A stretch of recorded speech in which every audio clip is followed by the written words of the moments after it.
我大伯是5年前18万卖我一套房子，如今拆迁得了200万的拆迁款啊，但是我这边选择放弃。我妈说我很傻，然后身边也有朋友说你是不是脑子有问题，说这个房子我当年是花18万买过来的，就属于我自己，拆迁的话为什么1分钱不要呢？所以今天我就发一个视频，不吐不快和大家讲一下。我相信你听了我讲的东西，你们应该都会这么做，因为我个人认为就是亲情比金钱更加重要。反正我到现在我都不后悔，因为5年前那个时候我正好结婚嘛，我这个媳妇她那边非要说必须买房子，没房子的话就不会结婚，那没有办法，我只能屈服于社会的现实，后面就准备凑钱买这个房子。但是呢，周围的亲戚啊，全部借遍之后啊，加起来才借到个18万过来，离买房子付这个首付差的实在是太远了，搞得就很郁闷。我大伯也不知道是怎么听到这个消息的，他就打算把他城里面有一套房子决定直接卖给我。那这个时候这个房子市场价大概是30多万的样子，其实这个价格也不低啊。但是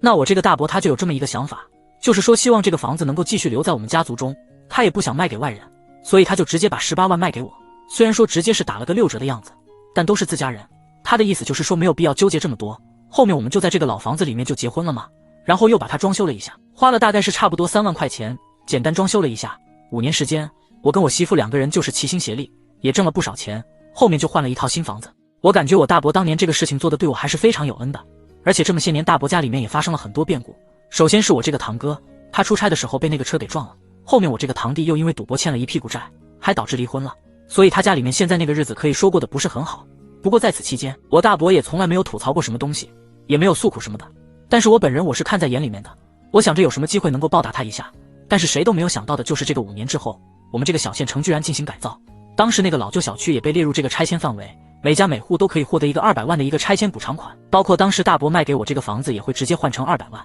当时大伯他也听说了这个事情，我妈也吐槽说我大伯会不会过来争这个200万的拆迁款，还让我小心一下，说什么现在房子虽然说在我们手里面，但当时并没有过户到我名下，而且当时这个18万都已经给过他了，说什么都不要把这个200万给大伯分钱。其实我认为我大伯他不是这样的人，他不会跟我去争这个200万的一个拆迁款，因为当初他完全可以把这个房子卖给外人，至少能挣个30多万嘛。但是他既然给到我这边，他肯定是更加注重亲情，所以我说我大伯应该不会做这样的事情。然后去年呢，我这个大伯母突然就生病了，然后住院的时候要做一个手术，可以说非常缺钱。后面我知道这个消息之后，我二话没说就直接把这个200万拆迁款直接送到大伯家里面，帮他们去度过这个难关后，我大保姆把这个病治好之后，我就感觉心里面特别的开心。我妈看到之后就问我是不是傻了，200万留给自己的儿子，这样做不香吗？其实这么多年，好多事情我早就想明白了，这个200万它不仅仅是一个数字，它对于我来说更加意味着是一份责任。如果当年大伯不是18万卖给我这个房子，我连婚都结不了，那我怎么会有今天呢？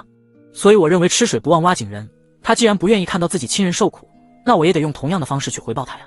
即便说今天这个房子价值200万，那我也不愿意这个200万成为我和大伯之间的一个利益纠葛，我愿意用一个实际行动来表达对他人的这个感激，因为当年我就是成了家之后，才有机会用心把这个事业给搞好。我相信我后面肯定还会挣更多钱，所以做人就是不能忘恩负义，有些东西比金钱更加珍贵，包括这个亲情、友情、爱情以及责任，这才是我们更加应该珍视的东西。那我不知道看到这个视频的各位网友，你们同不同意我这样的一个说法？那如果是你的话，这200万你会不会送给大伯？那也可以在评论区留言说一说你们认不认同我妈的说法，说我是一个傻子。